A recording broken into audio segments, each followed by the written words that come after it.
Motivation motivation motivation. না না, don't worry, আমি কোনো মোটিভেশন দিতে আসিনি, ওসব আমার কম্য নয় ভাই।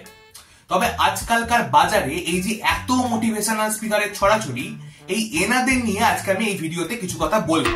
দেখো, আজকাল যে পাচ্ছে মোটিভেশনাল স্পিকার হয়ে যাচ্ছে, প্রেমে ছ্যাঁকা খেয়েছে, মোটিভেশনাল স্পিকার হয়ে গিয়ে প্রেম নিয়ে জ্ঞান মারছে। চাকরি পাচ্ছে না, মোটিভেশনাল স্পিকার হয়ে গিয়ে সমাজ নিয়ে জ্ঞান মারছে।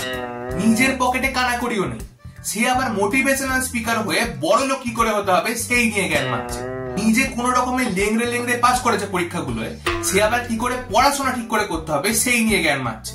মানে কত বলবো আর, ওই যে বললাম, যে পাচ্ছে মোটিভেশনাল স্পিকার হয়ে যাচ্ছে। তোমরাও চাইলে হতে পারো, তবে দাঁড়াও অত হুড়োপাটি করার দরকার নেই। এই মোটিভেশনাল স্পিকার হতে গেলে কিছু জিনিস দরকার। এবার কি কি লাগবে সেগুলো শুনে যাও আগে। ফার্স্টেই লাগবে একটা দামি ব্লেজার। মানে দেখবে কথা নেই বার্তা নেই, অকারণে একটা ব্লেজার পরে ভিডিওর মধ্যে তিরিং বিরিং করে লাফিয়ে মোটিভেট করছে।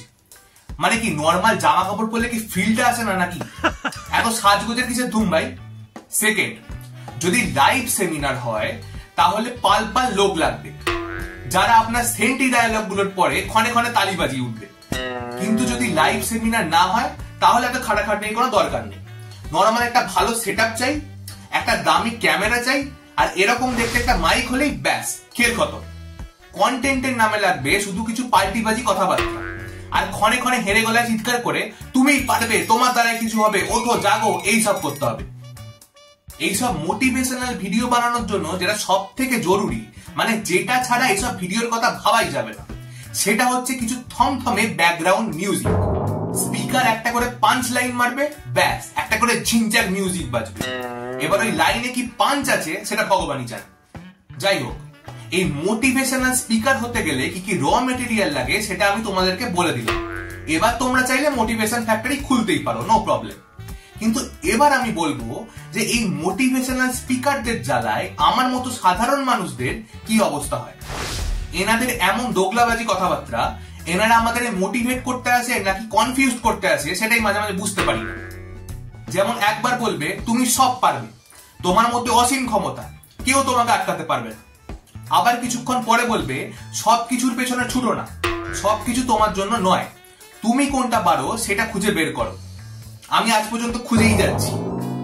এই বলবে তোমাকে যে ছেড়ে চলে যেতে চাইছে তাকে যেতে দাও, কাউকে জোর করে আটকে রেখো না। আবার তারপরে এসে বলবে যাকে ভালোবাসো তাকে জোর করে আটকে রাখো, যেতে দিও না। মানে কোনটা করবো এই ব্যাপারে বড় কনফিউশন আমার। অবশ্য আমি তো সিঙ্গেল, এসব নিয়ে মাথা ঘামাচ্ছি কেন ভগবান জানে। দেখো, জীবনে সাকসেসফুল হতে কে না চায়, আমিও চাই।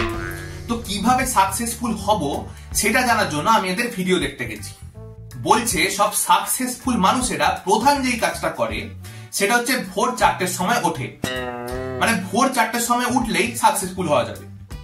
এবার আমিও তেমন ভোর 4টায় উঠেছি। এবার সারাদিনে যে সাকসেসফুল হওয়ার জন্য কি করলাম কে জানে, কিন্তু সারাদিন শুধু ভুলেই গেলাম। আবার কেউ কেউ এসে বলছে যে সাকসেসফুল হতে চাইলে 6 মাসের জন্য কোথাও গায়েব হয়ে যাও, 6 মাস পরে সবার সামনে এসে সবাইকে চমকে দাও। এবার আমি যে কোথায় গায়েব হব এটাই আমি 6 মাস ধরে ভেবে যাচ্ছি। এরা নিজেদের কোনো কথায় স্থির থাকতে পারে না। এই বলবে ঘুমাও, তারপরে বলবে ওঠো জাগো কিছু করো। এই বলবে নাচো, এই বলবে নেচো না। এই বলবে খাও, ওই বলবে খেও না। মানে করবোটা কি সেটা আগে ঠিক করে বলুন। আর এখন জুটেছে কিছু রিলস মোটিভেটর। মানে রিলস দেখছি, কথা নেই বার্তা নেই, বিন বুলাইয়া মেহমানের মতো কোথা থেকে এনারা টপকে পড়বে। হঠাৎ করে এসে বলবে তোমার লাইফে কি কোনো প্রবলেম চলছে, তুমি কি ভেবে পাচ্ছ না যে কি করবে, এই সব বলে চারটি জ্ঞান দিয়ে আমাকে আরো কনফিউজ করে দেবে। এক একজন তো আবার এমন অ্যাগ্রেসিভ হয়ে যায় যে মোটিভেট করতে আসছে না আমাকে পেঁদাতে আসছে সেটাই মাঝে মাঝে বুঝতে পারি না। যাই হোক, এই ছিল মহান মোটিভেশনাল স্পিকারদের নিয়ে আমার ছোট্ট একটা ভিডিও। যদি ভালো লাগে তো লাইক করো, শেয়ার করো, কিছু বলার থাকলে কমেন্টে বলো। আবার খুব তাড়াতাড়ি দেখা হচ্ছে নতুন ভিডিওতে। আজকের জন্য বাই।